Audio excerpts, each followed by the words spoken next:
You wake up, overhearing some disturbing noises coming from the lobby area outside of the bunk bed block. You get out of bed, seeing no other nearby. You think to yourself, wow, this is odd. There would normally be at least 10 people sleeping or getting ready for bed, or perhaps even getting ready for work, departing the bunk bed block. You look to your bedside clock to see that it is nearly time to get up.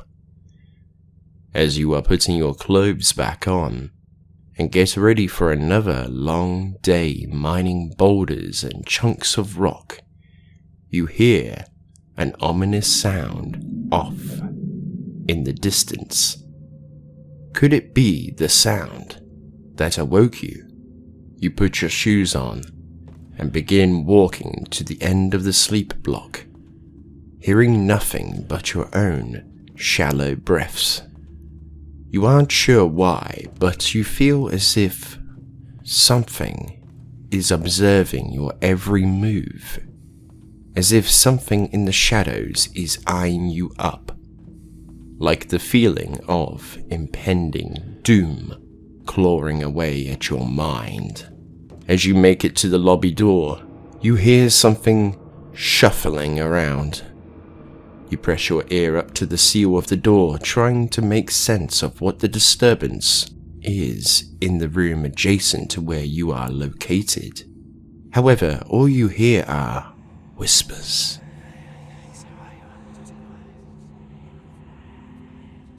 Your hand begins shaking slightly, like you are nervous for some reason. With the lack of public presence in combination with these sounds, the feeling of uneasiness begins to grow even stronger. You pluck up the courage to hold your hand outward towards the hologram hovering over the door. You hear a sudden noise as the door shudders and slides up towards the ceiling.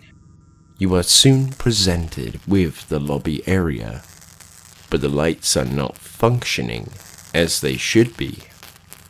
The fluorescent lights flicker on and off. You can barely see what is in front of you. It looks to be a body laying still on the floor. Poking your head around the edges of the door frame, you see something coating one of the vents. You can't quite make out what it is, but you can see it move slightly, pulsating like an organism of some kind. You look back to the body to see that it is gone. No big deal. The person probably had too much to drink, passed out for a few moments, then got back up. But then again, it begs the question, where did the person go? You didn't hear them get up. You also did not hear them open a door, as they all come with some sort of hydraulic noise as they open and close. So, where could it be? You look down to your watch to see that you should have arrived at the tram station by now. Thinking the worst, that you could arrive late for work, you walk out of the door frame, moving towards the center of the lobby. In the flashes of light, you try to navigate towards the exit, moving towards where the person had been laying, until you slip on something and fall onto your front. As you roll over onto your back, you feel something warm on your arm. You can see that your arm was coated in a crimson liquid. Did you cut it as you fell? As you look around for what could have drawn this much blood, you see that this isn't yours, but rather you are sitting in a puddle of blood. You start thinking about the person again. You say to yourself, this is too much for someone to lose just to walk it off. They wouldn't be able to get far. You begin thinking to yourself, trying to figure out where they could have gone. without making any noises. Suddenly, you feel something warm and sticky begin to slowly move over your legs. You look down to see the impossible. Somehow, the puddle had transformed into several wire-like tentacles wrapping around your legs, binding them together. While slowly moving towards your waist, you try to remove these invasive tendrils, but the strength of these creatures was unbelievable. No matter how hard you would try to pry these tentacles off, they would continue to slither, and much like wires, dig into and all over your skin. You start screaming bloody murder, trying anything to pry yourself free. As these wires had successfully wrapped around your chest, you let out a blood-curdling scream, calling for anyone to help, with only the air traveling through the ducts to answer your many cries. A tentacle-like wire would spew forth from the crimson puddle you lay in. You begin to hyperventilate as you feel it wrap itself around your neck, squeezing with the force of an anaconda, silencing your efforts to call for help. The slithering wide tentacles would continue their journey, wrapping around your arms, pinning them to your sides, limiting your efforts to escape. As you lay helpless, you hear a door open directly ahead of you, coming from the sleep bunks. You don't hear footsteps, just the nervous breathing of someone standing within the door frames. With your gaze locked towards the ceiling, you can't see who it is, but this would not matter as you start to hear a noise doling out all of the other sounds nearby. As the tentacles would reach your eyes, you would shut them, only for the tentacles to wrap over them like a set of bandages, plunging you into a new, dark world. The wires would begin to squeeze your body. You can feel excruciating pain as these wires would move back and forth, slicing through your skin.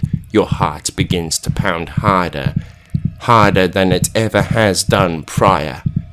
They would soon reach between the layer of muscle and bone. Blood vessels burst under the intense pressure, bones crack, and your heart feels as if it is about to explode inside of your chest. The noise inside your head begins to get louder and louder until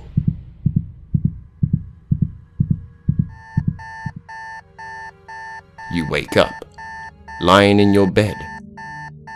Perplexed at what had just occurred, you pull yourself up, hearing the alarm you had set for yourself.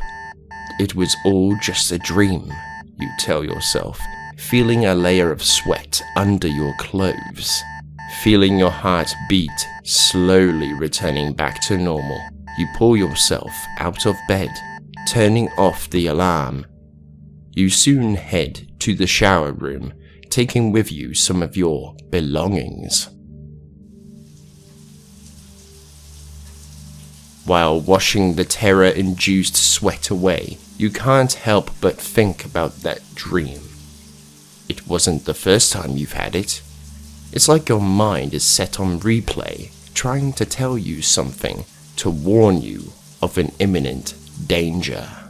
You soon dry yourself off, cleansing yourself of these delusions, telling yourself it's nothing. There's nothing to worry about. As you make your way through to the lobby area, you come across to the same door from the dream. You stop for a moment, seeing your hands begin to shake. You tell yourself that this is ridiculous. There is nothing to be afraid of. Reaching out and activating the hologram, the door would crank and slide open, revealing a group of crew members talking amongst themselves. As you move past them towards the elevator, you could swear you heard something about a marker. and of the effects it had on the colony. However, you do not dwell on these rumors, and instead move on towards the tram waiting area. As you sit down waiting for the arrival of the transport, you again overhear a conversation between two others. Still shaken from your dream, you do not intervene, but they talk about their bizarre dreams, their experiences with these nightmares, calling them visions. One would say they dreamt of their beliefs coming true, but in a real state-like dream, all becoming one entity through unity. The other talked about their experience as something horrific. They didn't go into much detail. As you were about to get up and share your grisly tale, the tram would arrive. You pick up your things and take to the transport, where it would shortly drop you off to the mining deck. As you get off the tram, you start to hear whispers again. You can't quite make out what these are, but you notice that no one is talking to you, just the crowd moving past you as you become an obstacle in your own confusion. You get a grip of yourself, moving past these voices and towards the preparation area to begin your day as the planet crack had begun, and chunks of rock were being taken into the necessary areas of this deck to start breaking them down through the means of machinery and furnaces, so that you and your colleagues would be able to gather the rich resources held within. Several hours of working, and you are halfway through your work cycle. One of the supervisors would ask you to take a team to load the ores up on a trolley loader and escort it to the ore storage deck. You soon comply with the request and do so. On your travels throughout the ship, you hear a loud scraping noise echoing towards you, like something had just crashed in the flight deck. This would startle you and your team as you think to yourself, that couldn't happen. There is a no-fly order out. No one would be stupid enough to disobey the captain. After a moment, you and your team would be rest assured that somebody would take care of the assumed accident, and you continue onwards. Moving through the darkened and musky trench, you start to get a familiar sensation, one that you have felt before, but not in your present state, but one within your darkest dreams. You feel as if something is following you, lurking behind you. But as you turn your head around, holding your flashlight out, you see only your team members. Confused at the sudden paranoia, the crew would ask if everything is okay. You take a moment before replying to them, telling them that you thought you heard something off in the distance, but it was nothing. You turn around and keep moving forward. With the checkpoint for the storage deck in sight, you let out a sigh of relief that the day is nearly over, with this being your last task before returning to the antechambers to clock out and go back to the crew deck for some much needed relaxation. If only you knew that this indeed was to mark the end of your day, but the beginning of a long, endless nightmare. Thank you for watching. This was a bit of an experimental video inspired by the video Installation 00 had made on what it would be like to be infected by the flood with his narrative ASMR, which I have to say is a very well done simulation of what the Marines on the ring may have had to go through when combating such an enemy. If you enjoyed your listen into my version of those events that would plague the crew of the Ishimura just before the infestation would take root, then please hit the like button, comment your thoughts below, and I look forward to hearing from you. Sign up to join the British Alliance today by subscribing and ringing in the notification bell for all updates to the channel, and we will see about bringing a part 2 to this little story. But for now, be sure to have a good one.